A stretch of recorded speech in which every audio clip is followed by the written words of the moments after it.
ప్రార్థిస్తున్నా. కృప చూయించమని ప్రార్థిస్తున్నాం. హల్లెలూయా, హల్లెలూయా. యేసు రక్తమే చేరు, సిలువ రక్తమే తండ్రి. స్తోత్రాలు. యేసయ్యా, నీకు సమస్తం సాధ్యం ఉన్నాయి. నువ్వు సాధ్యపరిచే దేవుడు ఉన్నాయి. కనికరించమని ప్రార్థిస్తున్నా. ప్రభువా, నీకే వందనాలు. యేసయ్యా, నీకే వందనాలు. హల్లెలూయా, హల్లెలూయా, హల్లెలూయా. స్తోత్రం. దేవానికి స్తోత్రాలు. యేసయ్యా, నీకు స్తోత్రాలు. పరిశుద్ధాత్మ నీకు స్తోత్రాలు. తండ్రి, సహాయం చేయండి. దేవా, సహాయం చేయండి. వందనాలు. దేవా, నీకే వందనాలు. నేను దర్శించమని ప్రార్థిస్తున్నాను. నీ కృప చూపించమని ప్రార్థిస్తున్నాను. కృపలో జ్ఞాపకం చేసుకుని ప్రార్థిస్తున్నాను. తండ్రి, నీకు స్తుతి. అయ్యా, ఉదయకాల సమయం దర్శించండి. ఎక్కడ ఇద్దరు ముగ్గురు నా నామములో కూడుకుంటారో వారి మధ్యలో ఉంటారు. వాగ్దానం చేసిన దేవుడు అయా, కనికరించమని ప్రార్థిస్తూ ఉన్నాను. అయా, కృప చూపించండి. కూడి వచ్చిన కుటుంబాలను దీవించండి. అయ్యా, మీకు స్తోత్రాలు. బోయస్ కుటుంబాన్ని సిస్టర్ని దీవించి, ప్రారంభంగా దీవించి, ప్రభువాదిలో తల్లి బిడ్డల పట్ల మీ కార్యం జరిపించండి. సామ్యాలు అమ్మగారు అయా, దూరంగా ఉంటుంది. అయా, శైలిని మీరు దర్శించండి, ఉపయోగించండి. ప్రభా, నీకే వందనాలు చెల్లిస్తున్నాను. ప్రభువుల తండ్రి, సహాయం చేయండి. ఈ మధ్యకాల సమయంలో మమ్మల్ని దృష్టించండి. అయ్యా, మాకు సహాయం ఎక్కడ వచ్చింది? యెహోవా వలన కలగాలి. స్తోత్రాలు. తండ్రి, నీకు స్తోత్రాలు. పరిశుద్ధాత్మ నీకు స్తోత్రాలు. ఈ పట్ల జ్ఞాపకం చేసుకుంటాం. అయా, వందనాలు చెల్లిస్తాను. మహిమా ఘనత ప్రభావం చెల్లిస్తున్నాను. తండ్రి, ఈ పట్టణంలో మాకు ఒక మంచి చోటు మీరు చూపించమని ప్రార్థిస్తున్నాను. అయా, కృప చూపించమని ప్రార్థిస్తున్నాను. వీక్షిస్తున్న బిడ్డలను మీరు దర్శించండి. కీర్తన టీవీస్తున్న వారు దర్శించండి. ప్రభావ, మా సంఘ బిడ్డలను మీరు దర్శించండి. ప్రభావం మీరు దర్శించండి. ఆత్మీయ తరగతిని మీరు దర్శించండి. ప్రతి ఒక్కరిని మీరు కనికరించండి. ప్రభావ, వందనాలు ఆయన. స్తోత్రాలు. తండ్రి, సహాయం చేయండి. దేవా, సహాయం చేయండి. అయా, మీకే స్తుతులు చెల్లిస్తున్నాను.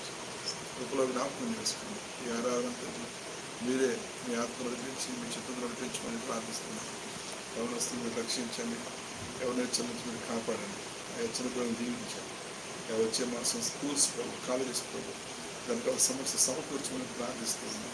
తండ్రి, మీకే వందనాలు. వివాహ కోసం చేసిన పిల్లలకి వివాహాలు జరిపించండి. ఆయన ఎదుగుతాను మీ కార్యాలు జరిపించండి. స్తోత్రాలు. ప్రభు, పరిచయం మీరు దీవించండి. పట్టణంలో పరిచయం మీరు దీవించండి. పట్టణంలో పరిచయం మాకు దయచేయండి. ద్వారాలు తెరవండి. మీరు మనుషులతో మాట్లాడండి. హృదయాలతో మాట్లాడండి. ప్రభు, మీకు స్తుతి. అయా, స్తోత్రాలు చెల్లిస్తున్నాను. కృప దయచేయండి. యేసు రక్తమే, సిలువ రక్తమే, యేసు రక్తమే. తండ్రి, స్తుతి. సహాయం చేయండి. కృప దయచేయండి. ఆరాధన మీ చేతిలో పెట్టి మీ ఆత్మ నడిపించుకుని వేడుకుంటున్నాను. మహిమ ఘనత ప్రభావాలు మీరు చెల్లిస్తున్నాను. విడుదల చదువును మీరు దీవించండి.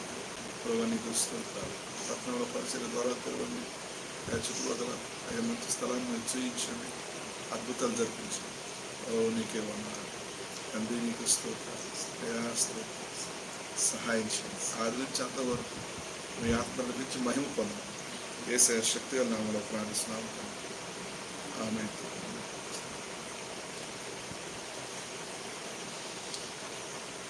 చాలా సంతోషం ఈ రీతికి మనం కూడుకోవటం. ఈరోజు మరి దేవుని వాక్యాన్ని మనం చూద్దాం.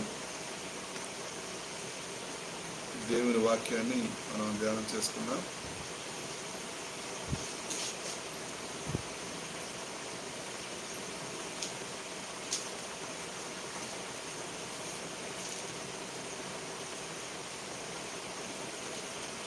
దావీదు గురించి కొన్ని విషయాలు మీరు జ్ఞాపకం చేయాలని ఆశపడుతున్నాను. దావీదు గురించి దేవుడైన మాటలను నేను ముందుకు తీసుకొస్తాను. దావీదు, let us speak about David life and what God says to us. దేవుడు మనతో ఏం మాట్లాడుతున్నాడో దావీదు జీవితంలో కొన్ని విషయాలను జ్ఞాపకం చేస్తాను. మొదటి సమూయేలు గ్రంథంలో, అంటే మన సమూయేలు కాదు, బైబిల్ ఉన్న సమూయేలు పుస్తకం 1. మొదటి సమూయేలు గ్రంథము 13వ అధ్యాయము 14వ వచనంలో, ఆ 13వ అధ్యాయంలో ఏముంటుందంటే, సౌలుని దేవుడు రాజుగా ఎన్నుకుంటే సౌలు దేవుని మాటను అతిక్రమిస్తాడు, దేవుని మాటకు లోబడడు. అప్పుడు ఇక్కడ ఏమవుతుందంటే, దేవుడు సౌలును తృణీకరిస్తున్నాడు. దేవుడు సౌలు తృణీకరిస్తున్నాడు. అప్పుడు దేవుడు దావీదును అనుకుంటున్నాడు. కాబట్టి ఏం చెప్తారు ఇక్కడంటే, యెహోవా సమూయేలు వచ్చి మాట్లాడుతూ ఉన్నాడు. మరలా మన సమూయేలు అనుకున్నాను, బైబిల్ ఉన్న సమూయేలు వచ్చి మాట్లాడుతున్నాడు. యెహోవా తన చిత్తానుసారమైన మనసు గల ఒకరిని కనుగొని ఉన్నాడు. నీకు ఆజ్ఞాపించిన దాన్ని నీవు గైకొనకపోతీవి కనుక యెహోవా తన జనుల మీద అతనిని అధిపతినిగా నియమించును. గమనించండి, దేవుడు సౌలు గురించి మాట్లాడుతూ ఉన్నాడు. సౌలు రాజు చేశాడు, రాజ్యాన్ని ఇచ్చాడు. అయితే ఏం చేశాడంట అంటే దేవుడు ఆజ్ఞాపించిన దాన్ని గైకొనలేదు. ఈ రోజున మనం ప్రశ్నించుకోవాల్సింది ఏమిటంటే, దేవుని మాట నేను గైకొంటున్నానా? పాస్టర్ గారు చెప్పే మాట నేను గైకొంటున్నానా? దేవుని మాట, it is very important to obey God's word. Even it was a hard situation. మన జీవితంలో కష్టమైన, నష్టమైన, బాధ అయినా ఏదైనా సరే ఏం చేయాలంటే దేవుడు ఆజ్ఞాపించిన దాన్ని గైకొనాలి. అంతే. నా జీవితంలో చాలా సందర్భాలు నేను దేవునితో లాలచిపడుతూ ఉంటాను. ఒకసారి ఒక మాస్టర్ గారు చనిపోతే నా దగ్గర 5,000 ఉన్నాయి ఇప్పుడు డబ్బులు. 5,000 రేపటికి గారు, ఎల్లుడికి గారు, వారానికి గారు, మొత్తానికి ఖర్చు. దేవుడు అన్నాడు, ముందు 5,000 తీసుకెళ్ళిపోయి ఆ పాస్టర్ గారు మర్చి ఖర్చులకి అన్నాడు. ఇంకా జోలు పెట్టుకుని లెక్క పెట్టుకుంటాం 500 నోట్లు. 1, 2, 3, 4 ఇద్దాంలే, 2,000 ఇచ్చి 3 ఉంచుకుందాం అనుకున్నాడు. మళ్ళీ దేవుడు అంటున్నాడు, ఇది ఎప్పుడు నుంచి స్టార్టింగ్? పొద్దున 7 గంటల నుంచి 11 గంటల వరకు నాకు పోరాటం, జోలు పెట్టుకుని వాటిని లెక్క పెట్టుకుంటాను. 10 అయింది, సరే 3,000 ఇద్దామని చెప్పేసి 1, 2, 3, 4, 5, 6 లెక్క పెట్టుకున్నా. ఆడికి వెళ్ళి ఆ ప్లేస్ కూడా వెళ్ళా. మనం ఎంత ఇస్తే బాగుంటుందని చెప్పి ఇద్దరు పాస్టర్లు అన్నా పక్కన, వాళ్ళు అడుగుతున్నాను. వాళ్ళంటే నీ ఇష్టం అన్నయ్య, ఎంతకంత అన్నయ్య అన్నాడు. కానీ దేవుడే స్పష్టంగా చెప్తున్నాడు, నువ్వు ఖచ్చితంగా గైకొనాలి, నా మాట నువ్వు వినాలి, నువ్వు 5,000 ఇవ్వాల్సింది అన్నాడు దేవుడు. ఇప్పుడు 5,000 ఇస్తే ఇంట్లోకి ఏం తినాలి? ఇప్పుడు మేము ఈరోజు ఏం తినాలి, రేపు ఏం తినాలి? నాకేం అర్థం కావట్లా.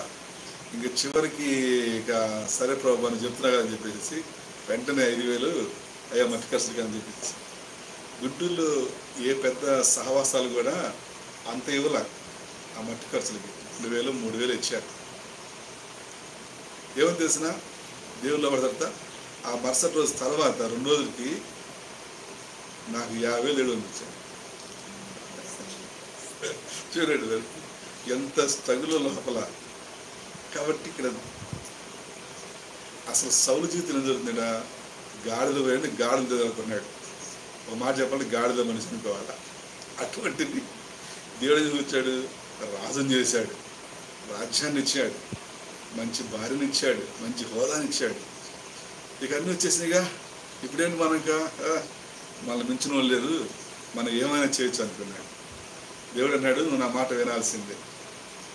జాగ్రత్తగా గమనించండి, దేవుని మాటను తడిచు. కాబట్టి దేవుడు అన్నాడు, నిన్ను తృణీకరిస్తున్నాను, నాకు నా చిత్తానుసారమైన మనస్సు గల.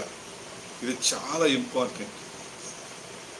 చూడండి, పేరెంట్స్ దేవుని చిత్తం చేయాలి, పిల్లలు తల్లిదండ్రుల చిత్తంలోకి రావాలి. అంటే దాని అర్థం ఏంటంటే తల్లిదండ్రులు ఇష్టం చేయమని కాదు ఇక్కడ. దాని అర్థం ఏంటంటే పిల్లలు యొక్క ఇష్టం చేయమని కాదు, దేవుని చిత్తం, దేవుని ఇష్టం. తల్లిదండ్రులు చేస్తున్నారు, దేవుని ఇష్టం చేస్తున్నారు, దానిలో మనం చొచ్చుకుపోవాలి. ఇప్పుడు నేను చెప్పాను కదా, ఇందాక నా 5,000 ఎగ్జాంపుల్ చెప్పాను కదా. చాలా సందర్భాలు మనం ఇవ్వడానికి ఇష్టపడదు.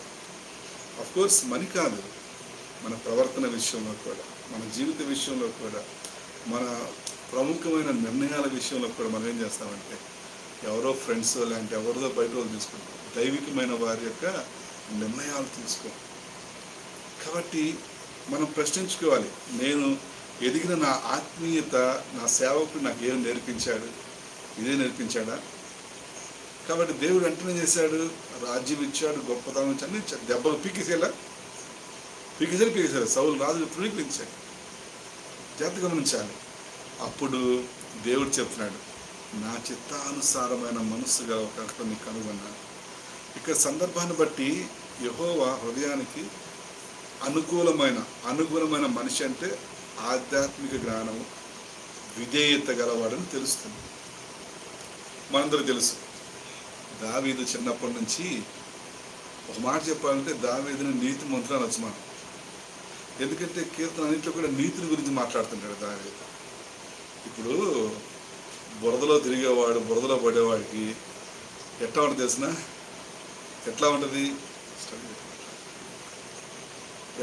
సెంటర్ ఎట్లా ఉంటుందంటే వాడికి ఎక్కడున్నా బురదే. అదే మనం ఉదాహరణ చెప్తాం కదా, పాస్టర్లు వింటుంటాం కదా. ఏమని చెప్తుంటారు ఉదాహరణ? ఏమని చెప్తుంటారు? ఆయనకంట మంచి వరాహం దొరికిందంట. వరాహం అంటే ఏంది? వరాలు అనుకునేది. వరాహం అంటాం, ఏదో నెక్లెస్ అంటాం, అది అనుకునేది. అది కాదు. సామెలు బాగా తెలుసు మొత్తానికి. సామెలు పెంచాడు ఎవరు. ఒక రాజుగారి కంటే వరాహం దొరికిందంట. అది చూస్తే చాలా చేతులు ఎగరేస్తుందంట, ఇట్టంట ఎంతంట బాగా చేస్తుందంట. అరే ఈ వరాహం ఎంత బాగున్నది అని చెప్పేసి శుభ్రంగా దానికి లక్స్లో పెట్టి శుభ్రంగా స్నానం చేయించి సామెలు వాడేటువంటి షోల్డర్ షాప్ ఉంటుంది కదా, ఆ హెడ్ అండ్ షోల్డర్ ఆ షాంపు పెట్టి శుభ్రంగా మళ్ళీ పైకి వచ్చి మల్లెపూలు పెట్టాడు దానికి. మళ్ళీ సూట్ కుట్టించాడు. 3 కోట్లు పెట్టి 5 కోట్లు పెట్టి సూట్ కుట్టించాడు. ఇవన్నీ సింహాసనం కూర్చోబెట్టాడండి. కూర్చోబెట్టేసరికి అబ్బా అందరూ దేశ ప్రజలంతా వచ్చేసి పొగుడుతా ఉన్నాడు. అబ్బా రాజుగారు ఏం చేశారా, అసలు రాజుగారు ఏం దొరికింది, ఇంత బాగా బలి ఉంది, అందంగా ఉంది, మరి దాని మీసాలు దిగారే, మరి దాన్ని సూట్ వేసారే, అప్పుడు దాని దగ్గర మంచి వాసన వస్తుంది, ఇదేం సెంటు, ఇదేది 100 గ్రాములు 10,000 అంట కదా సెంటు, భలే ఉందని చెప్పేసి అందరూ మెచ్చుకుంటా ఉన్నారు. ఇక రాజుగారు దాన్ని చూసి ఉప్పొంగిపోతా చూస్తా ఉన్నాడు. అంతలోకి మన వరాహమయ్య గారికి ఏమైందేమో కింద దిగారు కుర్చీలో నుంచి. అరే బలి దిగింది సూటి మీద అని చెప్పేసి వస్తా ఉన్నారు. దిగి అంతా తిరుగుతూ ఉందంటే అరే బలి తిరుగుతుంది, అరే మనం కూడా ఇంత బాగా నడలేదు, ఇంత సుందరంగా నడలేదు అనుకుంటా ఉన్నారంట. ఇంక చివరికి నడిచి గేట్ బయటకు వచ్చిందంట. ఏది? ఆ గుమ్మం బయటకు వచ్చిందంట. ఎదురుగా మురుక్కాల గిళ్ళు దూకిందంట. అంటే ఏంటి? యేసు ప్రభు వారు పాపిని సిలువ రక్తంతో కడిగేసాడు. ఇక నువ్వు పరిశుద్ధుడివే, నువ్వు నీతిమంతుడివి, నువ్వు పాపివి కావు. ఎంత గమనించండి. ఈ పాపము బుద్ధి పోని వ్యక్తి, పాపంలో ఉండే వ్యక్తి ఎప్పుడుగా అదే తత్వంలో ఉంటాడు. ఇలా చెప్పలేమండి. పచ్చ కామర్లోడికి లోకమంతా తెల్ల కనబడిద్దా? పచ్చగానే కనబడుతుంది, అవునా కాదా? దావీదు చిన్నప్పటి నుంచి కీర్తనలు ఏమండి, ఆయన గొర్రెలు కాసుకునేటప్పుడు వాళ్ళ నాన్న గొర్రెలు కాసుకుని దావీదుని పిలిచి అన్నయ్య వాళ్ళు యుద్ధంలో ఉన్నారు వెళ్ళిరావాయి అని చెప్తున్నాడు. ఏమన్నాడు అప్పటికి? నాన్న నేను పోను, నాకు గొర్రెలు ఉన్నాయి, ఇలాంటి నాన్న యుద్ధం నాకు భయం, నాన్న నేను నీ మాట విన్ను అన్నాడా? అనలేదు. వెళ్తాను నాన్న అన్న క్యారేజ్ కట్టుకొని చక్కగా రొట్టెలు చేసుకొని మంచిగా మటన్ బిర్యానీ తీసుకుని వెళ్ళి అన్నారు. వెళ్ళిపోయిస్తామనంటే వాళ్ళంతా ఉనికిపోతా ఉన్నారు. ఏంటి అర్థం కాలేదు.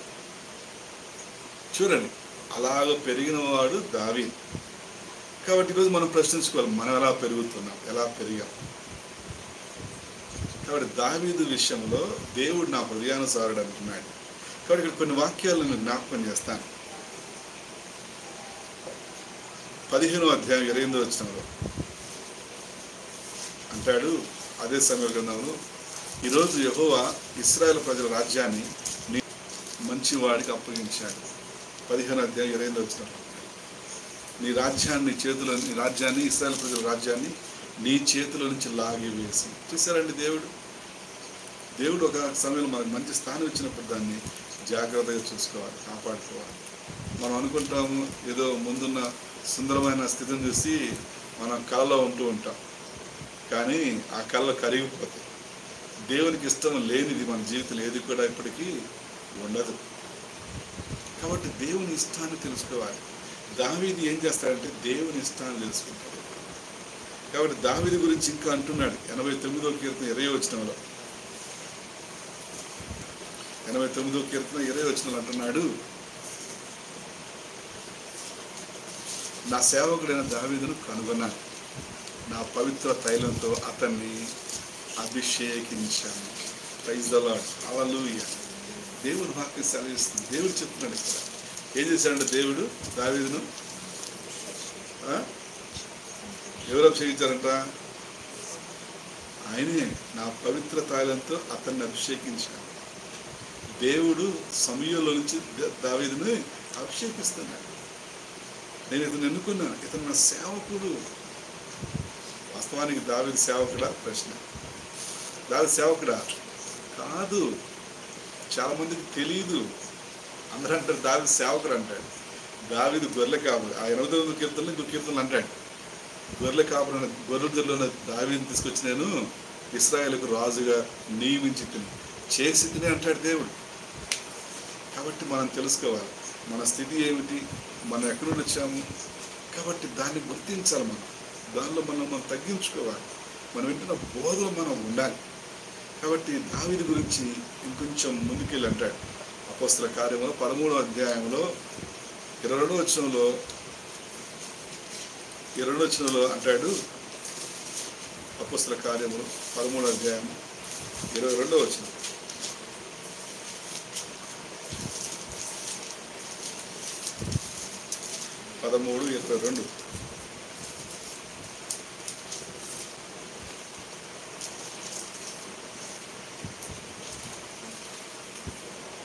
చదవండి.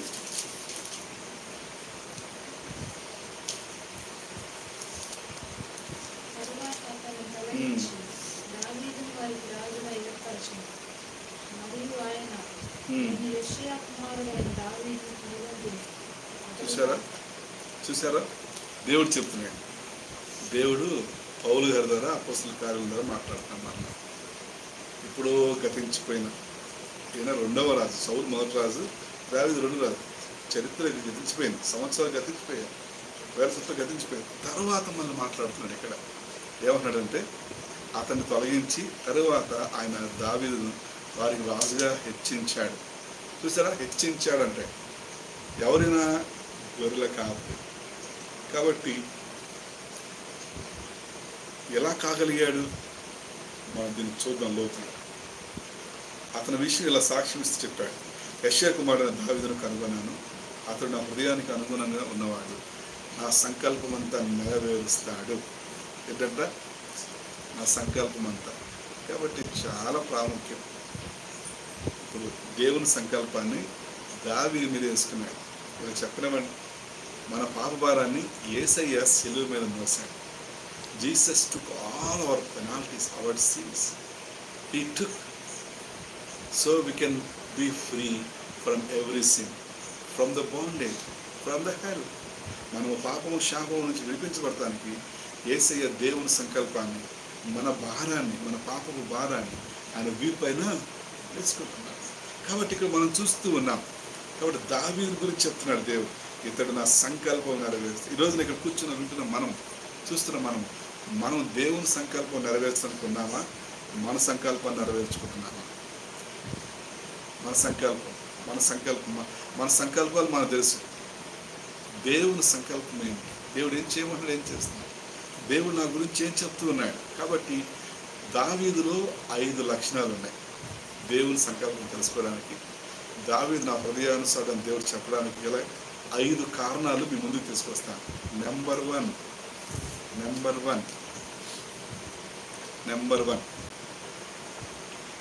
పశ్చాత్తాపం కలిగిన హృదయం కలవాడు దావీదు. పశ్చాత్తాపం. డేవిడ్ ఆల్వేస్ రిపెంట్స్, పశ్చాత్తాపడతాడు. ఇది ఆలోచన చేయాలి మనం. పశ్చాత్తాపం. సమూయేలు 2వ గ్రంథము 11వ అధ్యాయం 13వ వచనం. అంతలో దావీదు అతనిని భోజనమునకు పిలిపించాడు. ఎవరిని? ఉరియాను, బెత్షెబా యొక్క భర్తను పిలిపించి అతడు బాగుగా తిని త్రాగిన తర్వాత అంటే ఇక్కడ త్రాగిన అంటే ఏమంటుందంటే మందు అనుకుంటాం. ఓకే, చాలా సందర్భాల్లో బైబిల్లో అన్నపానములు వారు పుచ్చుకొని అంటారు. అర్థమవుతుందా? ధనవంతుడి కథలు ఏం చెప్తాడు? నా ప్రాణమ తినుము తాగుము సుఖించుము అంటాడు. దాని అర్థం ఏంటంటే తాగమని కాదు అక్కడ. దాని అర్థం అంటే అతని దగ్గర ఉన్నటువంటి ఆస్తి సుఖంగా జీవించడానికి వాడుతున్నాడు అని అర్థం. దేవునికి వాడవలసింది ఆస్తిపాస్తులను నా ప్రాణమ తినుము తాగుము సుఖించుము అంటే అతనికి కావాల్సినటువంటి ధనము సమృద్ధిగా ఉంది, సుఖంగా బతకొచ్చు అని అర్థం. అంతేగాని డబ్బులు కానీ తాగుతున్నాడు. డబ్బులు అందరూ తాగితే ఇప్పుడు ఏమవుతారు? మొత్తం అప్ అండ్ డౌన్ అయిపోయింది. కాబట్టి ఇక మనం చూస్తూ ఉన్నాం ఏం జరుగుతుంది ఇక్కడంటే, దావీదు వ్యభిచారం చేశాడు, పాపం చేశాడు, తప్పు చేశాడు. ప్రాముఖ్యమైన ఉద్దేశం ఇక్కడ ఏంటంటే, మనం దావీదు తప్పును దేవుడు పట్టుకోవాలి. కాబట్టి ఇక్కడ మనం ఏం చూస్తున్నామంటే, అతడు బాగుగా తిని త్రాగిన తర్వాత దావీదు అతన్ని మత్తునిగా చేసెను. అంటే ఏంటి? అన్నం తిన్నాడు, నీళ్ళు గడిపాడు. అన్నం నీళ్ళగా ఇక మందు తీసుకో, మందు అని చెప్పేసి అతన్ని మందును వైన్ ఇచ్చాడు, తాపిస్తున్నాడు, తాగంటున్నాడు. జాగ్రత్త గమనించండి. ఇక్కడ చాలా సందర్భాలు మనం ఏం చేస్తాం, ఇప్పుడు సపోజ్ మీరు మమ్మల్ని మీ ఇంటికి భోజనం ఇచ్చారు, మాతో కూడా భోజనం చేస్తారు. మీరు అయ్యగారు ముందు మీరు తిన్న మీరు తర్వాత తింటారు, అవునా కాదా? ఇక్కడ కాంట్రవర్షియల్ అవుతుంది ఇక్కడ ఈ వాక్యం. అంటే ఏంటంటే, దావీదు తాగాడని, దావీదు కూడా కూర్చొని తాగాడని. ఇంగ్లీష్ వర్షెస్ నేను చాలా చూశాను, ఈఎస్వి కావచ్చు, ఇంగ్లీష్ స్టాండర్డ్ వర్షన్ కావచ్చు, చాలా వర్షెస్లో నేను చూశాను. అక్కడ ఏముందంటే, ఇంకో వర్షన్లో ఇక్కడ చదువుతున్నాను, డేవిడ్ ఇన్వైటెడ్ హిమ్ అంటాడు, and he at in his presence and drank. దావీదు అతన్ని ఆహ్వానించాడు, దావీదు సన్నిధానంలో దావీదు అక్కడ ఉంటుండగా ఇతన్ని తిని తాగాడు అని అర్థమవుతుందా?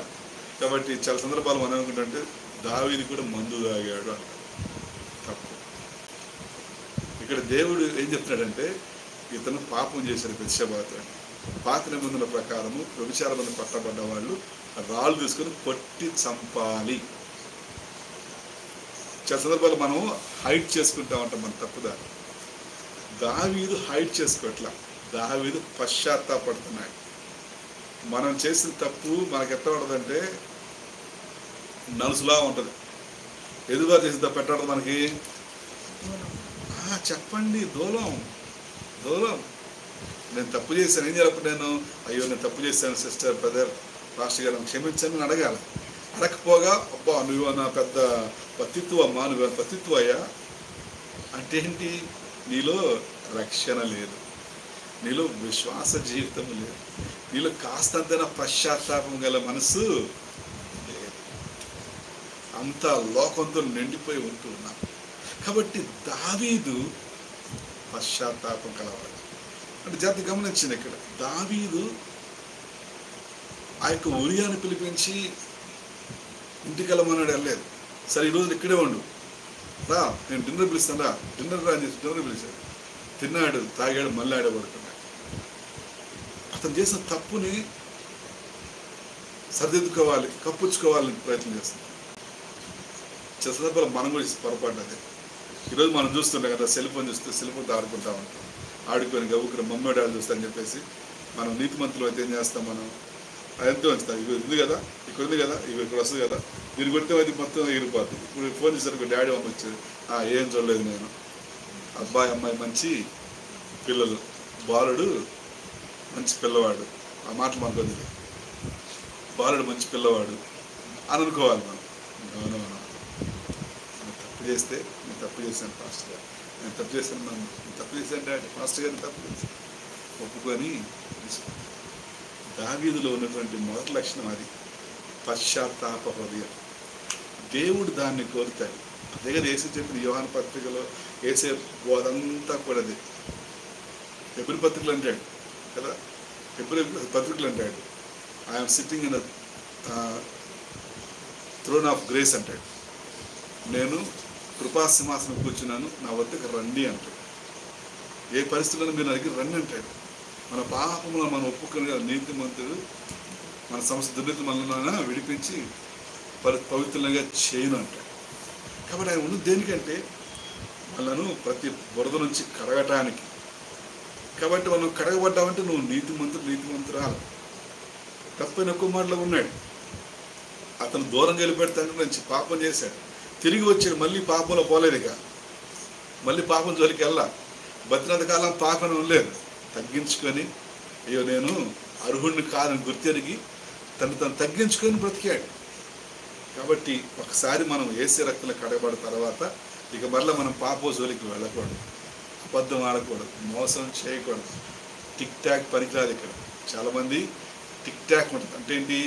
బయటికి మాత్రం భక్తి, లోపల మాత్రం కుయుక్తి. పైన భక్తి, లోపల కుయుక్తి. కాబట్టి దావీదు అలా లేడు. దావీదు ఈ ఆల్వేస్ రిపెంటెన్స్. కాబట్టి దేవుడు దాన్ని కోరుకున్నాడు. దేవుడు దాన్ని కోరుకున్నాడు. అందుకే 51వ కీర్తన మనం చూస్తాం. 51వ కీర్తనలో ఆయన రాస్తాడు, కేవలం నీకు వ్యతిరేకంగా 51 Psalms ఆయన చెప్తాడు, నీకు వ్యతిరేకంగా నేను పాపము చేసి ఉన్నాను, నీ దృష్టి నేను పాపము చేసిన, నన్ను హిస్సోపుతో కడుగుము, హిమం కంటే తెల్లగా చెయ్యమంటాడు. కాబట్టి అట్లాంటి హృదయం నాకుండాలి, మనకుండాలి ఆల్వేస్. అంటే మనం పాపం చేస్తామని కాదు. ఇప్పుడు చిన్నపిల్లప్పుడు బందాడుతూ రానప్పుడు ఇలా పడుకొని కోమని ఏడుస్తాం. ఏమో రాని రేపు పొద్దున్న పిల్లలు ఫస్ట్ కుయ్యని ఏడుతారు, ఆ తర్వాత బందాడతారు, ఆ తర్వాత గోడ పడుకొని మీని ఏడుతారు. ఆ తర్వాత ఏం చేస్తారు, ఇంకా 3 సంవత్సరాలకి కొంచెం నిలబడి నడుస్తూ ఉంటారు. ఇంకా తర్వాత 5 సంవత్సరాలకి నడుస్తారు. 10 సంవత్సరాలకి 15 సంవత్సరాలకి మొత్తం వాళ్ళే షవర్ చేసుకుంటారు, వాళ్ళే అన్నీ చేసుకుంటారు. అప్పుడు చిన్నపిల్లగా 15 సంవత్సరాలు వచ్చి కూడా ఇట్లా పడుకొని కుయ్య అంటారా? అనగా ఇప్పుడు యేసే రక్తంలో మనం పాపాలన్నింటినీ కడగబడ్డాం. ఇక మళ్ళీ పూర్వస్థితికి వెళ్ళాం. మనం కుక్క తన వాంతి తిన్నట్టుగా కడగబడిన పంది బురదలో దొర్లినట్టుగా. అర్థమైందా? ఇందాక చెప్పింది అందుకే ఆ పంది కథ. కడగబడిన పంది మళ్ళా బురదలో దొర్లినట్టుగా, కుక్క తన వాంతి తిరిగినట్లుగా. అంటే వీడు ఎక్కడి నుండి వచ్చాడు? వీళ్ళ స్థితి ఏంటి? నీతి లేదు, పరిశుద్ధ లేదు, తల్లిదండ్రులు లేక రక్షణ అనుభవాలు లేవు వీళ్ళకి. కాబట్టి ఎట్లాగానే ఉంటారు, ఎట్లాగానే చేస్తారు. ఇది చాలా ప్రాముఖ్యం. నేను యేసు రక్తంలో కడగబడ్డాను అనుకున్నప్పుడు నువ్వు ఇక నేను పాపం జోలికి పోను, నేను పవిత్రంగా పరిశుద్ధంగా ఉంటాను. హల్లెలూయా. చాలా ప్రాముఖ్యం. మన తాత ముత్తాతలు మన కోసం ప్రార్థన చేయబట్టి ఈరోజు మనము క్షేమంగా ఉన్నాం, రక్షణలో ఉంటున్నాం. కాబట్టి దావీదు మొట్టమొదటి విషయం ఏంటంటే పశ్చాత్తాపం, చేసిన తప్పును ఒప్పుకొని విడిచిపెట్టే మనసు. పొరపాటు చేస్తాం, తెలియకుండా తప్పు జరుగుతుంది, గబుకి ఇప్పుడు కింద పడేస్తాం, ఏదో కింద పడేసి పగలు కొడతాం, దాని చేతి కొట్టాం, పొరపాటు జరిగింది, దాన్ని సర్దిద్దుకొని చక్క చేసుకోవాలి. కాబట్టి ఆలోచన చేయాలి. దావీదు జీవితంలో నెంబర్ 1 పశ్చాత్తాప హృదయం. నెంబర్ 2 దావీదు జీవితంలో వినయం, హ్యూమిలిటీ, వినయం. దావీదు జీవితంలో వినయం. ఏం జరిగిందంటే ఆ యొక్క ఫిలిస్తీన్ని కొట్టిన సందర్భంలో, ఫిలిస్తీన్ చంపిన సందర్భంలో సౌలు అరే నేను గబుక్కున మాట ఇచ్చానే, నేను గబుక్కుని చెప్పానే, ఈ దావీదు వచ్చి నా కూతురిని పెళ్లి చేసుకుంటాడా, నా రాజ్యంలో సగం ఇవ్వాలా అని తన సేవకులతో మాట్లాడి తన సేవకుల్ని దావీదు దగ్గర పంపుతారు. ఏమని పంపుతారు అంటే ఆ సమూయేలు మొదటి గ్రంథము 18వ అధ్యాయం 23వ వచనం మనం చూస్తాం. 18వ అధ్యాయం 23వ వచనం. సౌలు సేవకులు ఆ మాటలను బట్టి దావీదుతో సంభాషింపగా, చూసారా, దావీదు సంభాషింపగా దావీదు నేను దరిద్రుడనై ఎన్నిక లేని వారినై ఉండగా, ఎంత తగ్గించుకున్నాడు కదా. చూడండి, అసలు దావీదు దరిద్రుడా, ఎన్నిక లేనివాట ఒక మాట చెప్తుంది. దావీదు సౌలుకి తెలియక ముందే అడవిలో ఉంటుండగానే దేని చంపాడు?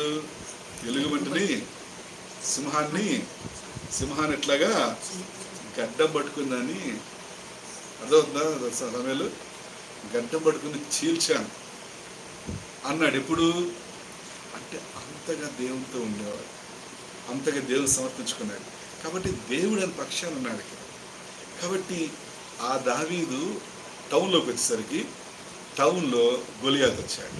రాజు భయపడి దాక్కునేమన్నాడు, ఇదిగో వీళ్ళు ఎవరైనా సరే వెళ్ళిపోయి వాడు చంపొస్తే నా రాజ్యంలో సగ భాగం ఇస్తాను, నా కుమార్తె నుంచి పెళ్లి చేస్తాను.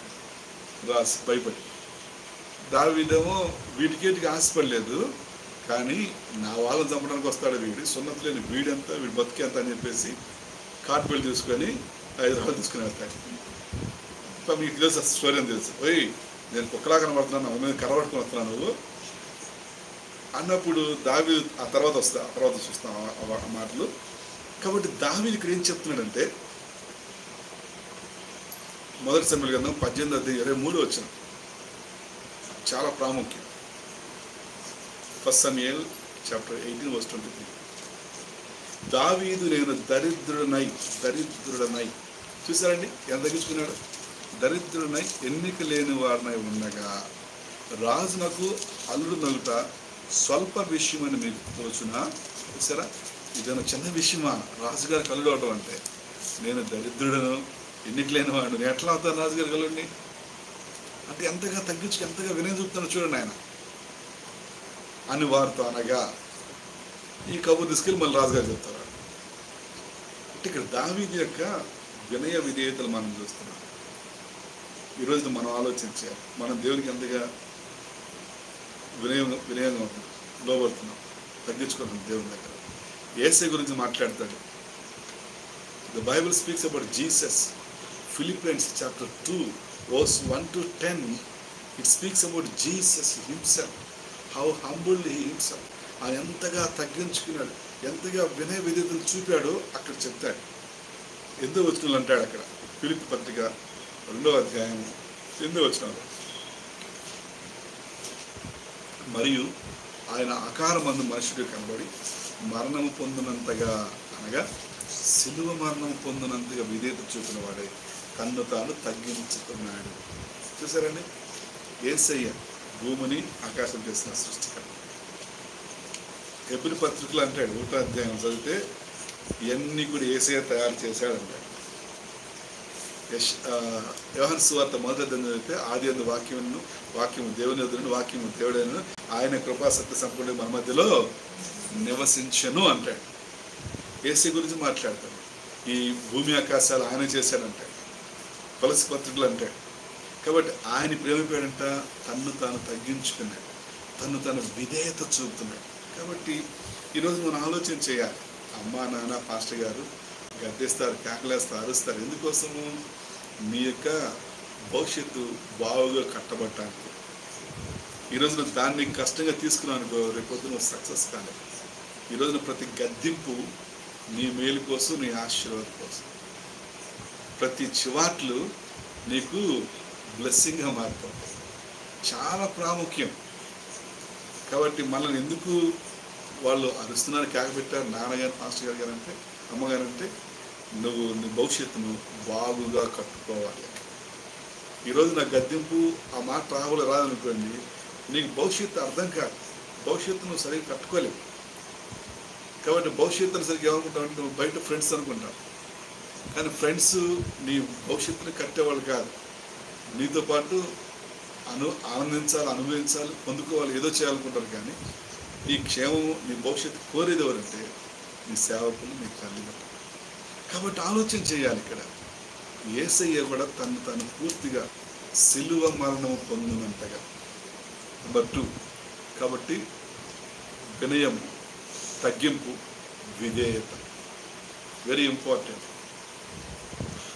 చాలా ఇంపార్టెంట్. మాస్టర్ చెప్తూ ఉన్నారు, వాళ్ళ పాప స్కూల్లో క్లాస్ మొత్తంలో ఒకసారి ఆయన స్కూల్కి వెళ్ళాడంట. వెళ్ళినప్పుడు అక్కడికి వెళ్ళి నిలబడాడంట పాప కోసం. అందరికి ఎవరో సార్ వస్తారు, కొత్త ఎవరికోసం వచ్చారు సార్ అంటే వాళ్ళ మా పాప అండి.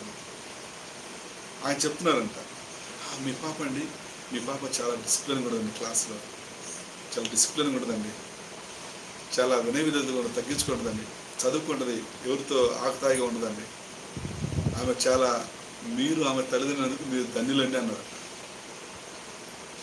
ఆ తర్వాత ఆ పాప వచ్చి, ఏం డాడీ ఏం సార్ మాట్లాడతారు, ఏం సార్ మాట్లాడతారు ఇలా అన్నారమ్మా సార్ అని చెప్పినప్పుడు ఆ పాప దేవుడు చూస్తూ ఉంటుంది.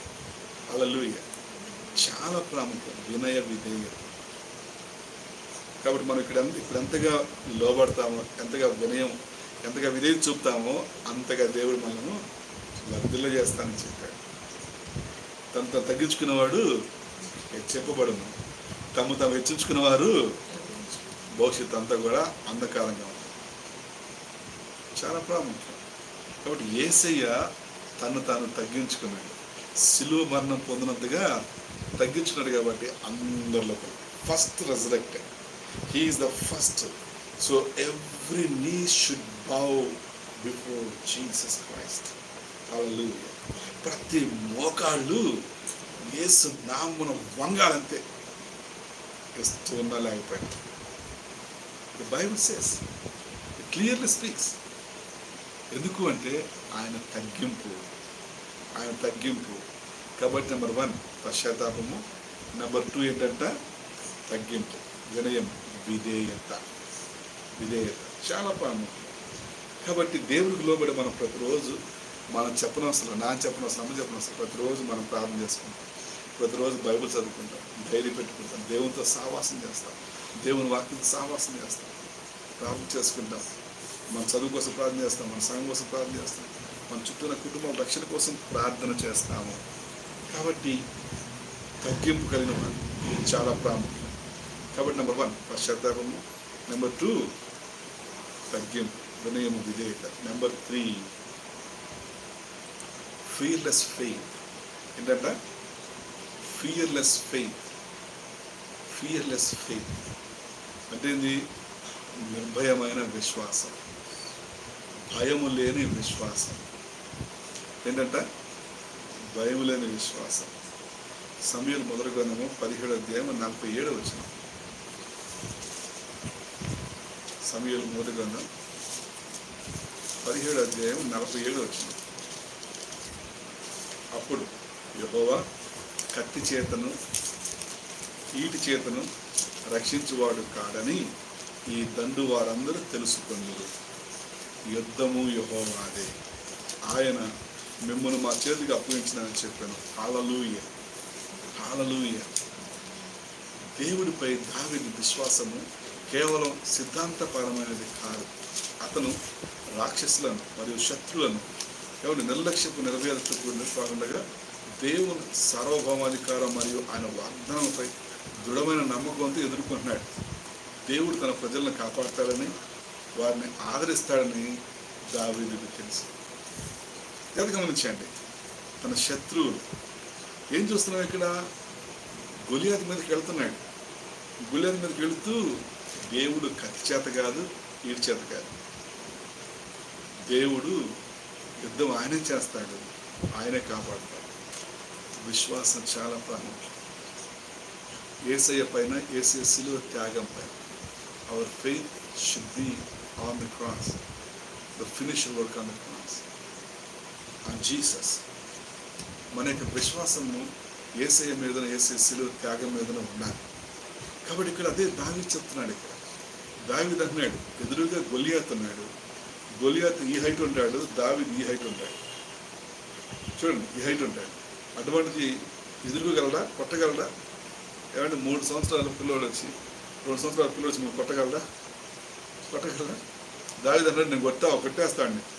ఆడెంత సున్నత లేని ఫిలిస్తీయుడు, ఆడెంత అన్నాడు దావీదు. అంటే అంతగా విశ్వాసంతో ఉన్నాడు, అంతగా దృఢంగా ఉన్నాడు. దేవుని వాక్యాలను నమ్ముతున్నాడు. ఎందుకోసం? ఆయన ఎప్పుడు దేవునితోనే కదా, అడుగులో ఉన్నప్పుడు దేవునితో ఉంటాడు. దేవుని పాటలు పాడుకుంటూ కీర్తన రాస్తూ దేవునితో ఆరాధనలో ఉంటూ ఉంటాడు. కాబట్టి 3వది ఫియర్లెస్ ఫెయిత్. మనలో ఇంకా భయం ఉండకూడదు, పూర్తిగా విశ్వాసంతో నింపడాలి. విశ్వాసం ప్రభు జరిగినాయనంటే జరగాలి, ఇది కావాలని వచ్చేసారు. విశ్వాసం చాలా ప్రాముఖ్యం. మన పరిస్థితులు మనం భయపెడుతూ ఉంటాం. మన చుట్టూ ఉన్నటువంటి స్థితిగతులు మనను ఆందోళనకు గురి చేస్తాయి. అయితే విశ్వాసం చాలా ప్రాముఖ్యం. కాబట్టి విశ్వాసం గురించి హెబ్రీ పత్రిక 11వ అధ్యాయం మీరు చదవండి.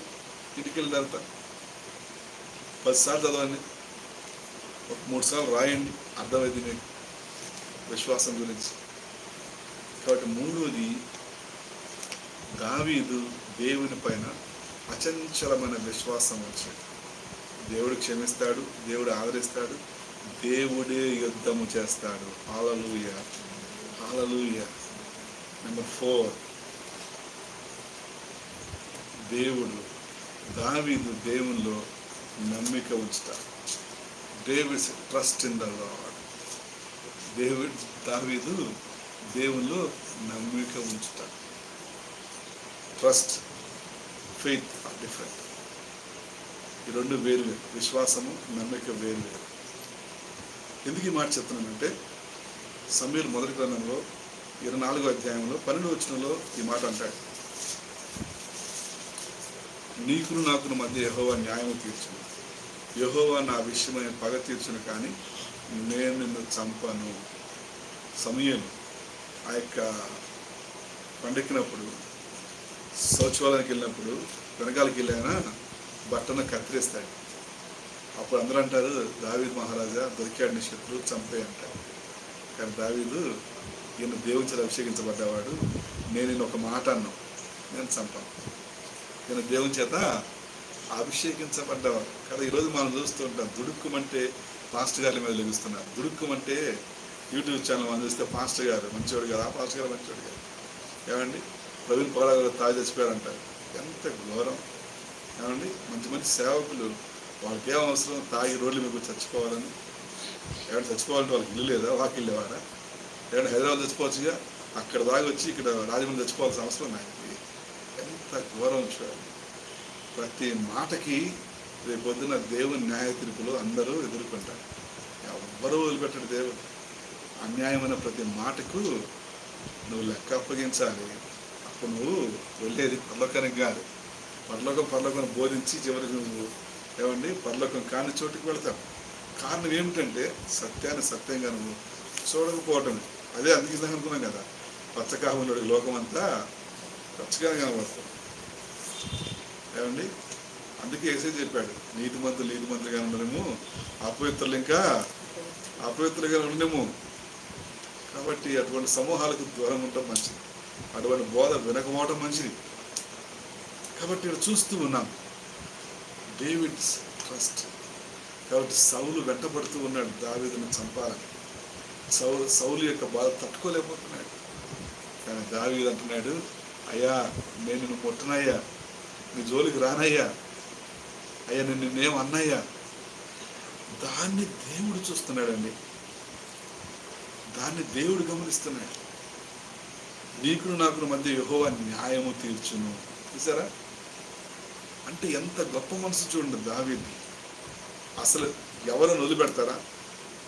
సామెలు వెళ్తున్నాడు, నేను సామెల శత్రువుని, రోడ్డు పక్కన పడ్డాను బైక్ మీద స్కూటీ మీద, ఏమంటాడు, వీడికి జరగాల్సిందేరా, ఇంకో బైక్ వచ్చి ఎక్కితే బాగుండి అంటాడు. అంటే సామెలు అనుకోలే, మామూలు చెప్తున్నా. సామెలు రెండు కాదులే. ఆ శత్రువు దొరికి ఏం చేస్తా, వదిలిపెడతావా? సామెలు వదిలిపెడతావా? ఇప్పుడు నీ శత్రువు ఎలుకబ్బా, నీ సక్కువ ప్యాంటు కుట్టింది, దొరికితే ఏం చేస్తావు? రామ కూర్చో డిన్నర్ చేస్తా ఉంటావా? రా కూర్చో డిన్నర్ చేస్తావు. ఇప్పుడే చికెన్ ఉండాను, మా మమ్మీ ఎడుకుందో మనతో రామని చెప్తావా? ఎలుకుతుంది అంతేగా, ఎలుక మన శత్రువే కదా, బట్టలు కుట్టింది కాబట్టి రాని దూరం పెడతాం. ఇప్పుడు దావీదు శత్రువు ఎవరు? సౌలు. తరుగుతున్నాడు. ఆ గుట్టెక్కను ఈ గుట్టెక్కను, ఆ కొండెక్కను ఈ కొండెక్కను. దాన్ని పరిగెత్తి ఇది కొండ అంటే ఆయన వచ్చినప్పుడు ఇక్కడికి మూటములు సరుకు పరిగెడతాం. ఒకసారి దొరికాడు. ఇక చుట్టుపక్కల ఆయనతో ఉన్నటువంటి బృందం అంతా అన్నారు, అయ్యా వాడు దొరికాడా, సౌలు దొరికాడా, చంపేయ అన్నారు. కానీ దావీదు దేవుని హృదయం కలిగిన వాడు కాబట్టి ఏమన్నాడు ఇక్కడ, నీకును నాకు మధ్య యెహోవా న్యాయం తీర్చును, యెహోవా నా విషయమే పగ తీర్చును, కానీ నేను నిన్ను చంపాను. నేను నిన్నేం చేయనయ్యా, నేను చేసేవాడిని కాదని, అంతలోని కాదని. అంటే ఎంత తగ్గింపు వచ్చాడండి. అంటే దేవుడే న్యాయం తీరుస్తాడని దేవుళ్ళ నమ్మిక ఉంచుతున్నాడు. ఈ ట్రస్ట్ ఇన్ ద లార్డ్. దేవుని వాక్యంలో ట్రస్ట్, నమ్మిక ఉంచుతున్నాడు. ఈరోజు మనం ఆలోచించాలి, దేవుని వాక్యం మనం నమ్మిస్తున్నామా? దేవుని వాక్యం నమ్మని వాళ్ళు సొంతగా ప్రయత్నాలు చేస్తారు. వాళ్ళు సొంతగా ప్రయత్నం చేసిన వాళ్ళు ఎన్నోసార్లు విఫలమవుతారు. వాళ్ళ ముందు అది జయకరంగా అనిపించొచ్చాము, కానీ అంతిమంగా విఫలమే కదా. ఇప్పుడు క్రీస్తు లేని వారి జీవితంలో డబ్బుతో వాళ్ళ సంతోషంగా ఆనందంగా ఉండాలనుకుంటాం కదా. ఆ మధ్య మనం చూసాం అనిల్ అంబానీ గారు, ముఖేష్ అంబానీ గారు, ఆయన కుమారుడు చాలా వేల కోట్ల డబ్బు ఉండి ఆ అబ్బాయికి చల్లటి గాలి తగిలితే తట్టుకోలేదంట. ఆ రోజు వాళ్ళనే ఏడుస్తూ ఉన్నాడు. ఎంత డబ్బున్నా అతను సంతోషం ఉండగలిగాడా? తన కుమారుడు సంతోషం కోసము లేని అడవులు సృష్టించాడు. తన కుమారుడు సంతోషం కోసం ఏమంటే ఏపీ నుంచి, ఇండియా నుంచి, బయట దేశాల నుంచి అనేకులు వస్తున్నారు. వేల కోట్ల ఖర్చు పెడుతున్నాడు. కానీ చివరికి కన్నీరు ఆ డబ్బు చూడగలిగిందా? లేదు. దావీదు ఇక్కడ అన్నాడు, నేను పగ తీర్చుకోడు, ఐఎమ్ హ్యాపీ, నేను సంతోషంగా ఉన్నాను, దయచేసి నన్ను విడిచిపెట్టాయా అంటున్నాడు. శత్రువు దొరికితే ఎవరు విడిచిపెట్టరు, చంపేస్తారు. శత్రువు దొరికితే ఎవరు కూడా విడిచిపెట్టరు. ఏమండి, మనం చూస్తుంటాం కదా, ఇదంతా నేను బొక్కలో ఉన్నటువంటి పావుని ఎలుగుబెట్టి బయట తీసి చంపుతాం. ఎక్కడో బొక్కలో దక్కడదు, దానికి ఎలిగి వేస్తాను, బయట లాక్కొచ్చి చంపేస్తాను. అట్లా ఉంటుంది శత్రుత్వం. కానీ దావీదు ఈ ట్రస్ట్, దేవుని వాక్యములో, దేవుని వాగ్దానాల మీద దావీదు నమ్మిక కలిగి ఉన్నాడు. ఈరోజు ప్రశ్న, దేవుని వాక్యాన్ని నమ్ముతున్నావా? దేవుని వాగ్దానం నమ్ముతున్నావా? వాటి ద్వారా నీ హృదయాన్ని, నీ పిల్లల్ని, నీ భవిష్యత్తుని కట్టుకున్నావా? మనం నమ్మాలి. అపాదంటాడు ఒట్టిది ఏం లేదు అందులో బైబిల్లో, వాక్యం ఏం లేదులే, వాక్యం అంతా ఏం లేదు, బైబిల్ అంతా ఒట్టి మాటలే, ఇదేమి పనిచేయదు, వాక్యం ఏం లేదు అని చెప్తున్నారు అబ్బాయి. కానీ ఒక్కొక్క మాట చాలా శక్తివంతమైన. దేవుడు భూమి ఆకాశాలు కలుగును కాకుండా విస్ఫోటనం సంభవించింది. భూమి ఆకాశాలు సృష్టించబడ్డాయి. విస్ఫోటనం. God said, let there be light. God said, let there be earth.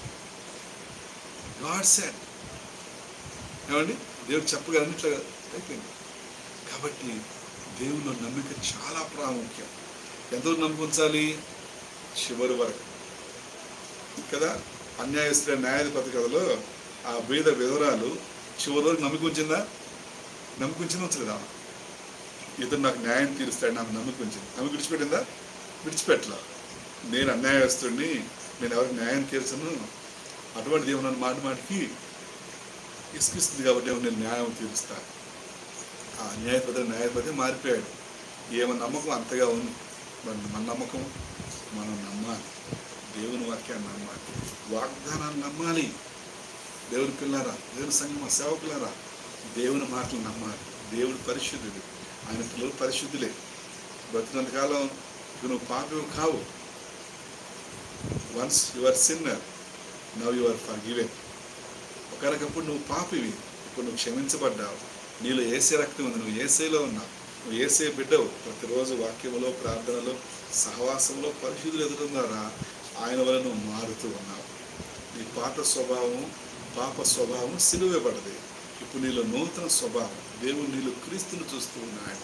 కాబట్టి దేవునితో సహవాసంలో, సంఘంలో ఉంటుండగా మనల్ని ఏది కూడా అంటుకోదు. మనం దేవుని పిల్లలం. ఆలోచన చేయాలి. కాబట్టి ట్రస్ట్, నమ్మిక చాలా ప్రాముఖ్యం. జీసస్ యేసయ్య అన్నాడు, జాన్ చాప్టర్ 14:1, యేసయ్య అన్నాడు, మీ హృదయములను కలవరపడనీయకుడి, దేవుని యందు నమ్మిక ఉంచున్నారు, విశ్వాసం ఉంచున్నారు, నా యందును విశ్వాసం ఉంచు, నా యందును నమ్మిక ఉంచండి అంటున్నాడు. హల్లెలూయా. యేసయ్య చెప్తున్న మాటలు చూడండి. యేసయ్య అన్నాడు, మీరు దేవుని విశ్వాసం ఉంచారు, మంచిదే, నా యందు విశ్వాసం ఉంచండి, నా యందు నమ్మిక ఉంచండి. యోహాను సువార్త 14:1 జాన్ చాప్టర్ 14:1 యేసయ్య మాట్లాడుతున్నాడు, నాలో విశ్వాసం, నాలో నమ్మిక ఉంచండి. కాబట్టి ఇది ఆలోచన చేయాలి. మనం నమ్మిక ఉంచాలి అంటే ఏమంటే దేవుని వాక్యాన్ని, వాగ్దానాలను మనం కలిగి ఉండాలి. మనం రోజు ధ్యానం చేయాలి, రోజు పొద్దున్న లేవగానే వాక్యం చదువుకొని ప్రార్థన చేసుకొని ప్రారంభించుకోవాలి. మధ్యాహ్నం కాలినప్పుడు వాక్యం చదువుకొని దేవునితో గడపరు కాసేపు, మళ్ళీ సాయంత్రము పడుకునే ముందు వాక్యం చదువుకొని ప్రార్థన చేసుకొని దేవునితోటి రోజంతా మీరు లెక్క అప్పగించి పడుకోవాలి. ప్రభు మీ కాపుదల నాకు దయచేయండి, మీ జ్ఞానం నాకు దయచేయండి, మీ భవిష్యత్తు నాకు దయచేయండి, మీ యొక్క చిత్తానుసారమైన మనుషునిగా, మీ చిత్తానుసారమైన బిడ్డగా, కుమార్తెగా ఉండుటకు సహాయం చేయండి. మనం అడగాలి. కాబట్టి చాలా ప్రాముఖ్యం. దేవుడు అడుగు వారికి ధారాళం ఇచ్చారు. ఎందుకు జరగట్లేదు కార్యాలు అంటే మధ్యలో ఆబ్స్టకల్స్, అపనమ్మకమను, పరిస్థితులు, ఇవన్నీ కూడా చెదురు మొదలుగా ఉన్న స్థితిగతులను చక్కపరచాలి అంటే నమ్మిక ఉంచాలి, విశ్వాసం ఉంచాలి, పశ్చాత్తాపడాలి, తగ్గింపు కలిగి జీవించాలి. చివరిగా మనం చూస్తే దావీదు దేవుణ్ణి ఆరాధించేవాడు. ఎవరంట? మొదటిగా పశ్చాత్తాపము, రెండవదిగా వినయము, విధేయత, తగ్గింపు, మూడవదిగా ఏమండి విశ్వాసము, నాలుగవదిగా నమ్మిక, ఐదవది ఎప్పుడు దేవుణ్ణి ఆరాధించేవాడు. ఏంటంట? ఎప్పుడు.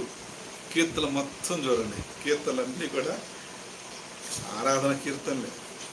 బాధ వచ్చినా ఆరాధిస్తున్నాడు, సంతోషం వచ్చినా ఆరాధిస్తున్నాడు, కష్టం వచ్చినా అయ్యా నా పరుపంతా తేలిపోతుంది కన్నీటితోనే ఆరాధన చేస్తున్నాడు. ఏ పరిస్థితులైనా ఆరాధన చాలా ప్రాముఖ్యం. ఇక్కడ ఒకటి జ్ఞాపకం చేస్తాను మీకు. ఇక్కడ కీర్తనలు 32వ కీర్తన 2వ వచనం, యెహోవా చేత నిర్దోషి అని ఎంచబడిన వాడు, ఆత్మలో కపటము లేనివాడు ధన్యుడు. ఏంటంట? కపటము లేనివాడు. కాబట్టి ఆరాధన అంటే దేవుణ్ణి ఆరాధించేవాడు, దేవుని వెంబడించేవాడిలో కపటం ఉండకూడదు. కపటం అంటే ఏంటి? బయటకేమో పత్తి పొరలా ఉంటాం, లోపల మన మాస్టర్ ప్లాన్లు మనకు ఉంటాయి, మనం చేసే ఆలోచనలు మనము గొప్ప ఆలోచన మనం చేస్తాం. ఏమండి? ఏదైనా మనం చేస్తాం. సామెలు ఎక్కడే ఉంటాడు, మనసు ఎక్కడ అమెరికాలో ఉంటుంది. అమెరికాలో జార్జ్ బుష్తో మాట్లాడుతాను, ట్రంప్ గారితో మాట్లాడుతూ ఉంటాడు వెళ్ళిపోయి. ఇంకే పలగాలో చెప్పేస్తారు, పొద్దున్న వచ్చిన టర్కీ వెళ్తున్నాను, పాకిస్తాన్ వెళ్తున్నాను. ఏంటంటే చూడండి, ఆలోచించేయండి. కాబట్టి కపటము లేని తత్వం అంటే ఏంటి? ఏమండి? ఇక్కడే ఉంటాం, మన ఆలోచనలు ఎక్కడో ఉంటాయి. బయట మాత్రం వందనాలు అంటాం, బాగా పాట పాడతాం, వాక్యం చెప్తాం, బాగా ప్రార్థన చేస్తాం, బాగా ఏమన్నా అన్నీ చేస్తాం. కానీ లోపల మాత్రం ఇవేవి పోవు, ఇవన్నీ బయటకే ఉంటాయి, ఇవన్నీ బయటే. కానీ లోపల మాత్రం సేమ్. నేను మారేది లేదు, టెస్ట్ చేసుకుని కూర్చున్నాను. ఎట్ట కూర్చున్నానంట? టెస్ట్ చేసి కూర్చున్నాను. కాబట్టి నీ జీవితంలో, నీ కుటుంబ జీవితంలో అందరికీ ఇబ్బందులే, అందరికీ ఇబ్బందులే. విజయవాడ ఏమని తెలిసిన? విజయవాడ ఏమని తెలిసిన? సొంత బామర్ది కొడుకు కూతుర్ని కిడ్నాప్ చేశారు. అంటే ఆయన కొడుకుని ఆయన కూతుర్ని, చిన్న పిల్లలు, ఇది టీవీలో కూడా వచ్చింది, ఇది పెద్ద న్యూస్ అయింది. సంవత్సరం మర్చిపోయింది. కొడుకు దొరికాడు మొత్తానికి, కూతురు దొరకలేదు. పోలీసు మొత్తం వెంటాడుతున్నారు. చివరికి ఆటో నగర్లో ఈ గ్రైండర్ ఉంటుంది కదా, గ్రైండర్ అంట. మనం ఈ అల్లం చిన్న గ్రైండింగ్ చేస్తాం కదా, వాళ్ళేమో ఐరన్ గ్రైండింగ్ చేస్తారు. ఐరన్ ఇనుముకలు కదా, ఇనుముకలు అంటేస్తే అది గ్రైండ్ చేస్తుంది మొత్తం. దాంట్లో వేసి చంపేస్తారండి పాపని. చిన్న పాప 5 years ఉంటుంది. చాలా బాధ. ఆ వార్త తెలియగానే తండ్రి గుండెలు చచ్చిపోయాడు. చూడండి, గుండెలు చనిపోయాడు అంటే ఎంతగా హర్ట్ అయిందో కదా తండ్రికి. కాబట్టి కపటంతో ఉన్నామంటే తండ్రి హృదయం బాధపడదు, గాయపడదు. కాబట్టి కపటం లేని జీవితం జీవించాలి. దేవుని ఆరాధించేవాళ్ళు, వెంబడించేవాళ్ళు వారి జీవితంలో ఎప్పుడు కూడా కపటం ఉంది. ఒకనొక సమయంలో ఉండదు, తెలియదుగా మనకి. తెలియనప్పుడు మనం చేసాం, తెలుసుకున్న తర్వాత దాన్ని విడిచిపెట్టి దాని జోలికి పెడతాం. చక్కగా ఏమండి సంఘంలో, సేవలో, తల్లిదండ్రులతో, సేవకులతో కలిసి మనం ముందుకు వెళ్తాం. ఎవరం పర్ఫెక్ట్ కాదు. దావీదు పర్ఫెక్ట్ కాదు, దావీదు చాలా తప్పులు చేశాడు.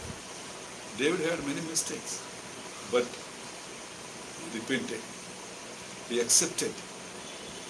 Psalm 51 says he accepted and he left them. వాటిని విడిచిపెట్టాడు, మళ్ళీ దేవుని కృప పొందుకున్నాడు, వర్ధిల్లాడు. అప్పుడు దేవుడు చెప్తున్నాడు, ఇతను నా హృదయానుసారిగా. ఎందుకోసం? ఎదురికి పశ్చాత్తాపం లేదు. ఒప్పుకుంటాడు, విడిచిపెడతాడు. దాని అర్థం మళ్ళీ చేస్తాడు కాదు. మళ్ళా చేయలే దావీదు మళ్ళా. కాబట్టి ఆలోచన చేయాలి. యెహోవా చేత నిర్దోషి ఎంచబడిన వాడు, ఆత్మలో కపటము లేనివాడు. 5వ వచనం, నా దోషమును కప్పుకొనక నీ ఎదుట నా పాపమును ఒప్పుకొంటిని, యెహోవా సన్నిధిని నా అతిక్రమము ఒప్పుకుందని అనుకుంటుని, నీవు నా పాప దోషమును పరిహరించి ఉన్నావు. కీర్తనలు 32:5. గమనించాను. నా దోషమును కప్పుకొనుక నీ ఎదుట నా పాపమును ఒప్పుకొంటిని. ఇది ప్రాముఖ్యం. ప్రతి ఒక్కరము కూడా అటువంటి మనసు ఉండాలి, అటువంటి ఆలోచన ఉండాలి. అలా ఉన్నప్పుడు ఏమైతే తెలుసా? కింద వచ్చిన చదవండి. కావున నీ దర్శన కాలమందు భక్తి గల వారందరూ నిన్ను ప్రార్థన చేయదు. అంటే ఏంటి? మామూలుగా నార్మల్గా ప్రార్థన చేస్తూ ఉంటాం. రోజు ఉదయం, మధ్యాహ్నం, సాయంత్రం ప్రార్థన చేసుకుంటాం కదా. షడ్రక్, మెషక్, అబేద్నెగోలు, దానియేలులా చేసుకుంటాం కదా ప్రార్థనలు. అలా చేసుకున్నప్పుడు విస్తార జల ప్రవాహములు పాలు వచ్చినను నిశ్చయముగా అవి వారి మీద కలవు. ప్రైజ్ ది లార్డ్, హల్లెలూయా. అంటే ఏంటి? పెద్ద సమస్యలు, కష్టాలు, ఇరుకులు, ఇబ్బందులు వస్తాయంట. కానీ అవి మన మీదకు రాకోకుండా పక్క దారిలోంచి వెళ్తాయంట, పక్క త్రోవలోంచి వెళ్తాయి.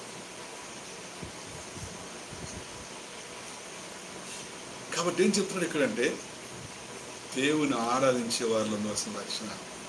దావీదు ఎప్పుడు దేవుని ఆరాధించేవాడు. కష్టం వచ్చినా కదా, నాతాను వచ్చి కథ చెప్తాడు, ఒకరికి 100 గొర్రెలు, అంతే కదా సమయంలో? 100 గొర్రెలేనా ఎక్కువ ఉన్నాయా? సమయంలో 100 గొర్రెలే కదా. ఓకే, ఆ కథ చెప్పిన తర్వాత ఒకరికి ఒక గొర్రె ఉంటుంది పేదవానికి అన్నప్పుడు, ఆ 100 గొర్రెల వాడు పేదవానికి ఆ గొర్రెలు లాగేసుకున్నప్పుడు దావీదు రాయ్ ఎవడు వాడిని చంపేస్తా అంటాడు.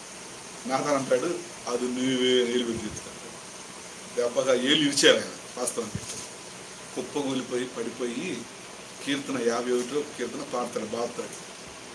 నేను పాపంలో తల్లిని గర్భం ధరించాను, నేను పాపంలో పుట్టిన వాడను, నీ పరిశుద్ధాత్మ వదిలి తొలగించుకోము, నీ నీతిని జ్ఞాపకం చేసుకోము అని కీర్తన రాస్తాడు ఆయన.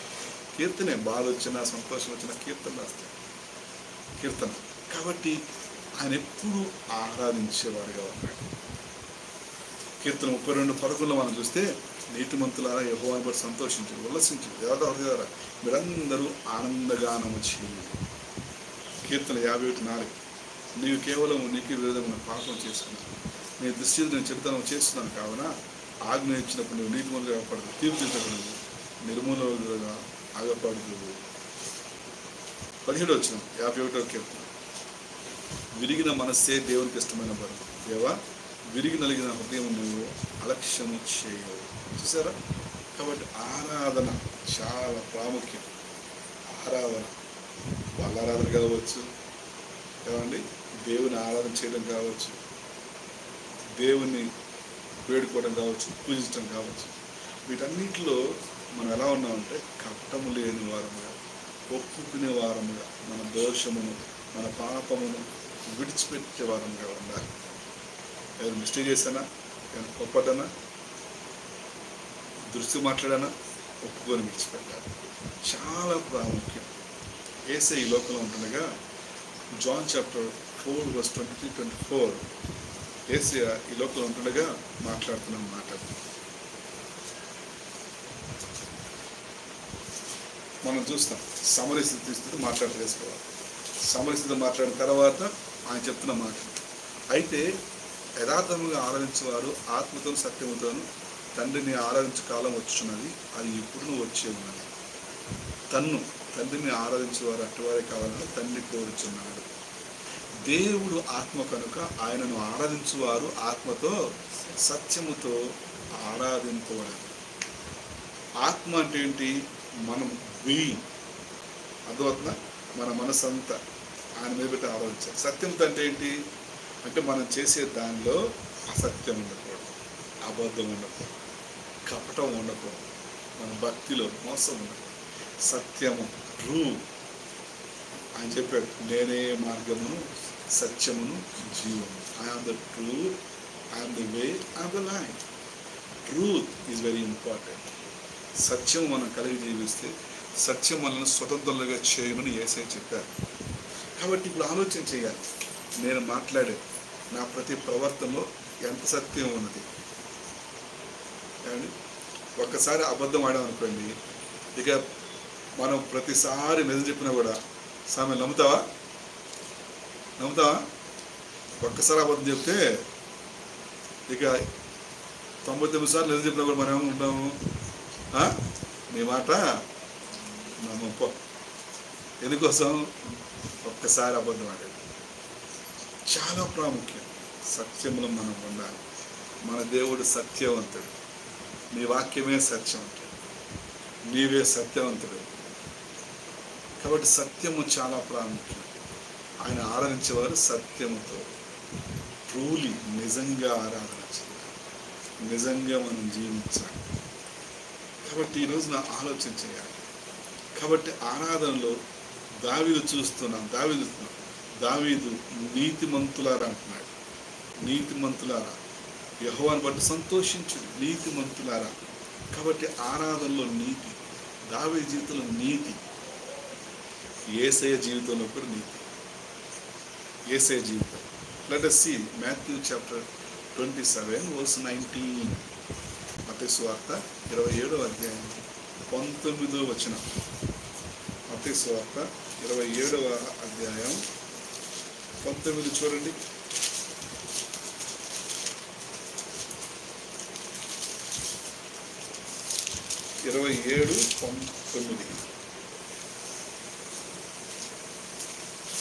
Besides, while he was sitting on the judgment seat, his wife sent word to him, "Have nothing to do with that righteous man, for I have suffered much because of him today in a dream."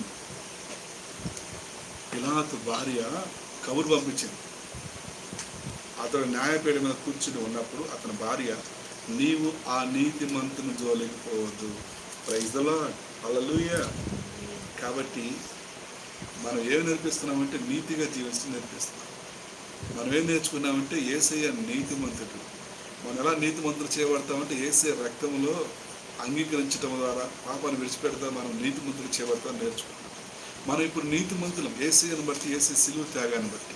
కాబట్టి Bible ఏం చెప్తుంది ఇక్కడంటే యేసయ్య నీతిమంతుడు, ఆయన జోలికి పోవద్దు. ఈ ప్రొద్దు ఆయనను గురించి నేను కలలో మిక్కిలి బాధపడుతున్నానని అతని యొద్దకు వర్తమానం పంపింది. నీతిమంతుడైన యేసు, జీసస్ ఇస్ రైచియస్. కాబట్టి దేవుని నీతి యేసయ్య. కాబట్టి నీతిమంతుల జోలికి పోవద్దు. కాబట్టి ఈరోజు మనం ఆలోచించాలి, నా జీవితంలో, మన జీవితంలో నీతిని కలిగిన వారముగా మనం ఉండాలి. స్వనీతి కాదు, మత నీతి కాదు, కులం నీతి కాదు, దైవ నీతి. దైవనీతి ఏం చేస్తుంది? ఇవన్నీ సమానంగా ఉన్నాయా? అన్నీ సమానంగా ఉన్నాయా? మీకు తెలుసో తెలీదో, ఇవి సమానంగా లేకపోయినా వేటి పని అవి చేసుకుంటారు. అర్థమవుతుందా? వేటి పని అవి చేసుకుంటారు. కాబట్టి ఈ ఏళ్ళు చూసి నువ్వు ఎందుకు ఇట్టా ఉన్నావు అంటే కుదరదు. ఈ ఏళ్ళు చూసి ఎందుకు ఇంత లావు ఉన్నావంటే కుదరదు. ఈ ఏళ్ళు చూసి ఎందుకు సన్నగా ఉన్నామంటే కుదరదు. దేని పని దానిది. ఏ ఏళ్ళని ఆ ఏళ్ళు బట్టి మనం గౌరవించాలి. అర్థమవుతుందా? క్రైస్తవత్వంలో కులం లేదు, మతం లేదు. ఇది మనం తెలుసుకోవాలి. అందరం యేసు రక్తంలో కడగబడ్డాం. కాబట్టి ఈ 5 ఏళ్ళు మనం దేని పని బట్టి దాన్ని గౌరవించాలి, విలువ ఇవ్వాలి. విలువ ఇవ్వని ప్రజలు వారి జీవితాల్లో సమస్యలు కొని తెచ్చుకుంటారు. వారి జీవితంలో దేవుని ప్రేమను కోల్పోతారు. వారి జీవితాల్లో కష్టాలకు నష్టాలకు దారి వారే తెలుసుకుంటారు. కాబట్టి విలువ చాలా ప్రాముఖ్యం. యేసయ్య తన విలువైన రక్తంతో మనను కొన్నాడు. మనం విలువ పెట్టి కొనబడ్డాం. కాబట్టి ఇతరులను కూడా మనము అదే విలువతో చూడాలి. కాబట్టి ఈరోజు ఆలోచన చేయాలి, యేసయ్య నీతిమంతుడు అని బైబిల్ చెప్తాడు. ఆయన తన ప్రాణాన్ని పెట్టాడు, తన రక్తాన్ని కార్చాడు, సిలువలో చనిపోయి సమాధి చేయబడి తిరిగి లేచాడు.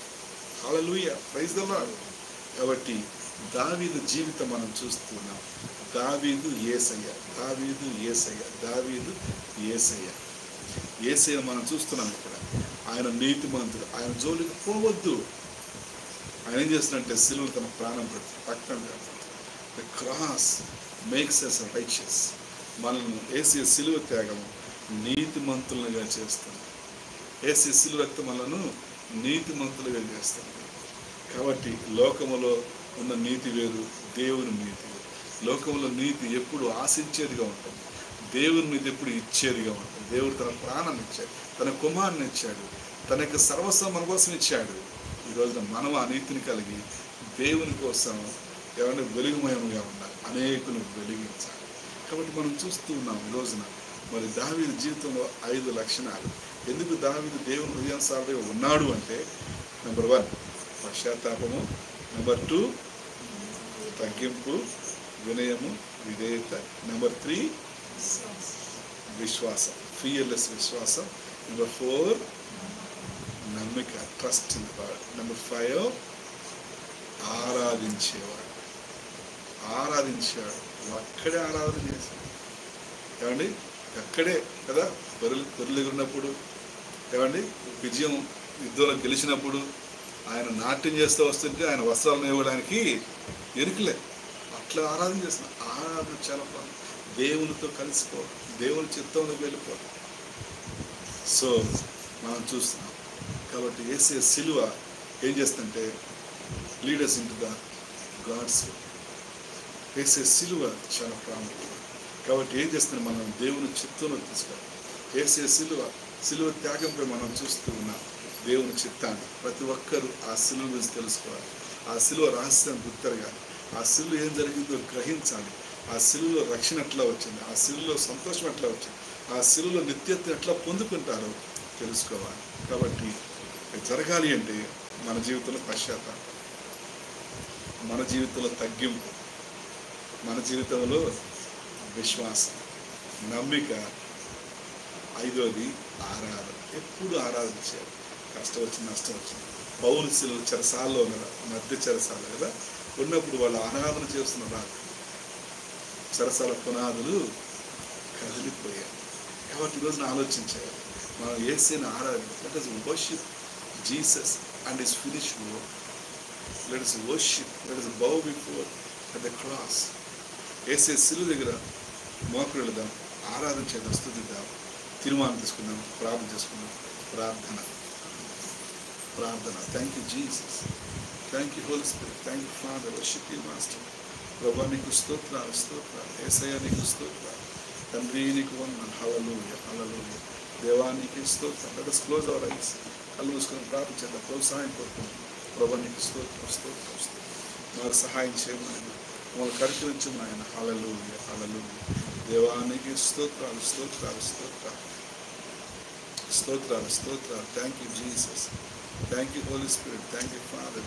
Worship you master, worship you Jesus, worship you Jesus. Hallelujah, hallelujah.